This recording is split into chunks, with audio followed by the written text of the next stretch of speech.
afternoon everyone, welcome back to the Nature Patch. My name is Robin and today I am just doing a quick walk through the garden in the afternoon. I've got a few things to harvest and I just wanted to do a general checkup on some of the plants, so I thought may as well go through a few things with you on what's going well in the garden and what's not.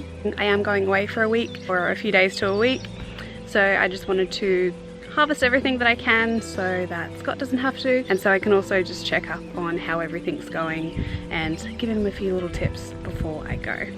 So I'm currently in my main veggie patch area here.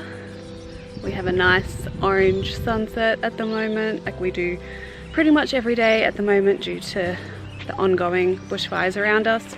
Got my basket here and I've got lots of tomatoes to harvest in this area.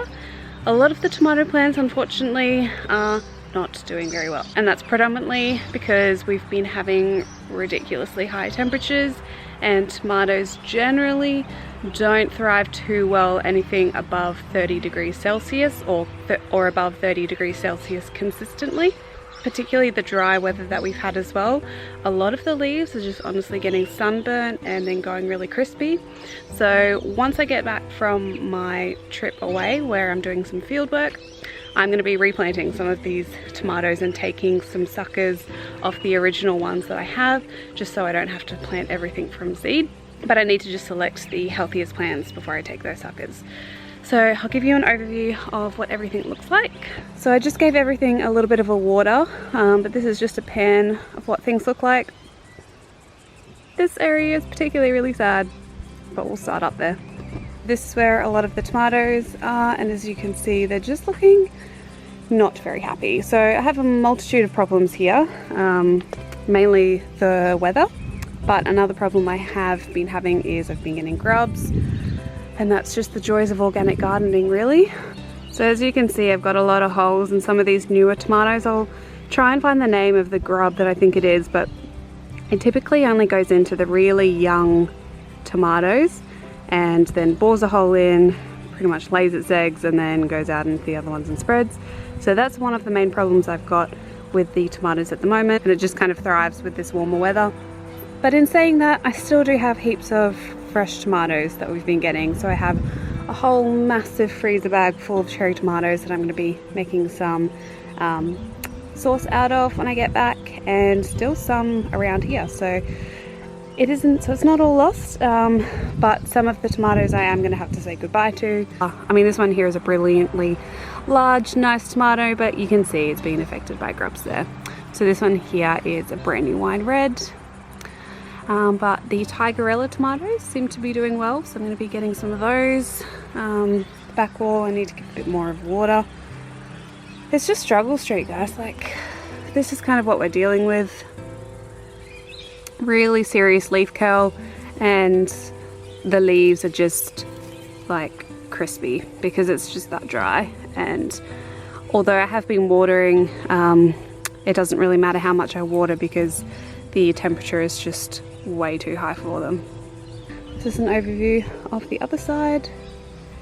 So now I'm just going to grab everything I can in here and I'll show you what we get.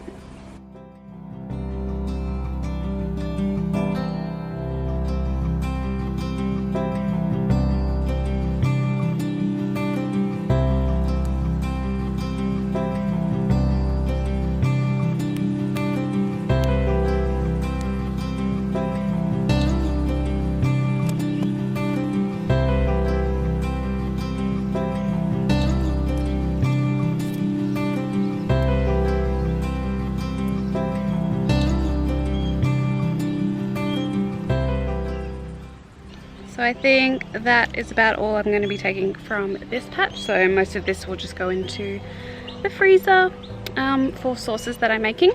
And I don't have too much else that I want to take from here, just because I'm not going to be able to eat it. But the capsicums down there are doing really well, as well as the okra as well along there. So I'm really happy with how they are going. And now I'm going to head over to the raised beds and I'll grab a few more things from over there. It's finally a little bit cooler in the evenings, which is so nice to come out and actually spend some time in the garden. During the day it's just way too hot. Even in the morning sun is just ridiculous to do things in the garden. So now I'm here at the raised beds and I'm going to grab some zucchinis, cucumbers, and see if there's anything else I can find.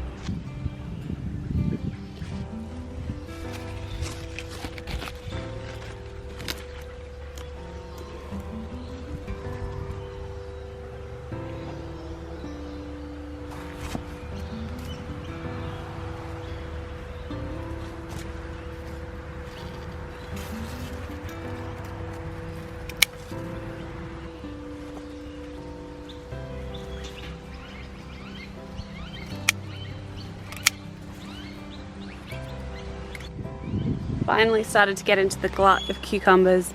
There are so many on this vine and I am loving it.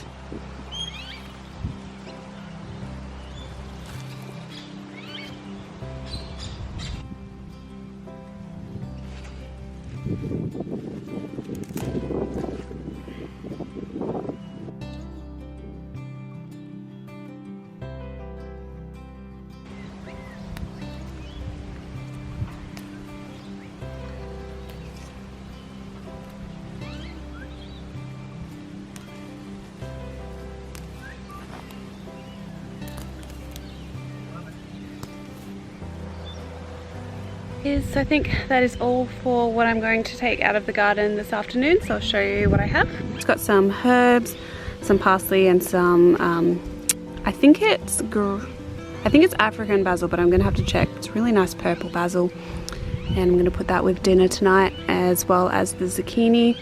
So I got a golden zucchini and the black beauty, 2 cucumbers and lots of tomatoes, lots of cherry tomatoes, and these Tigerella tomatoes are amazing. They are beautiful, and I find these actually don't mind the heat and the drought as much as some of the other tomatoes, possibly because they're a little bit smaller.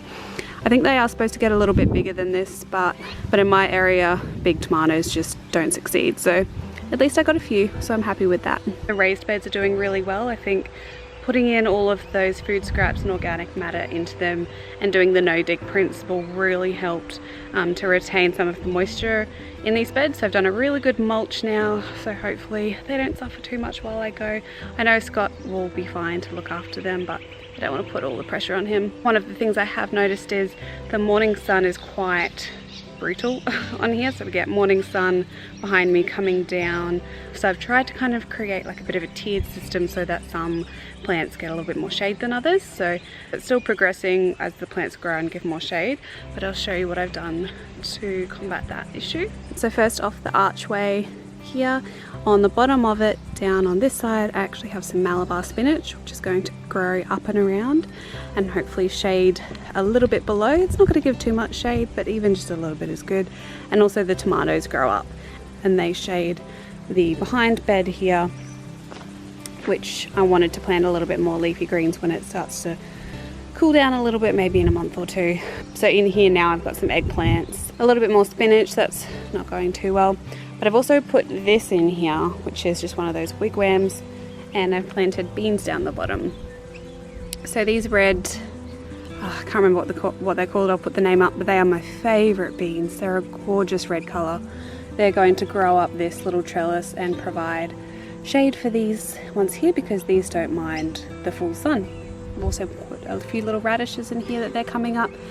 And I've put the radishes in just to give a bit of diversity and also just to keep fluffing up the soil. It's great to have a mix of root vegetables, climbers, bush plants like the eggplant, and your ground dwellers like the spinach, just to give overall balance throughout your beds, which are pretty much a small ecosystem in themselves.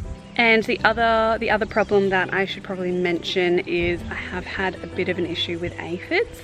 But I find I've been spraying the plants affected with Eco Neem oil and it doesn't work the first time. I found that I do need to reapply it at least twice for the aphids to go away, but I have been finding that's been really working for me as well. So particularly I noticed on those eggplants they had a few, and on the rosella plants that I've just planted out, and on the okra. So those were my main affected crops for aphids. I hope you guys enjoyed this little garden update showing you what's going well, what's not going too well.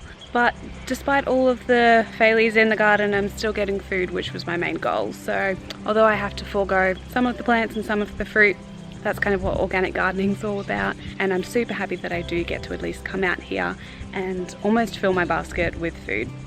So I'm going to take this basket inside and make some dinner, and hopefully when I come back in 5 days or so, the garden will be giving even more food. So thank you so much for watching again. I really appreciate all the support I've been getting on my videos and comments. Please like and share this video and subscribe for more if you'd like to see more videos like this. And until my next one, happy gardening. Bye!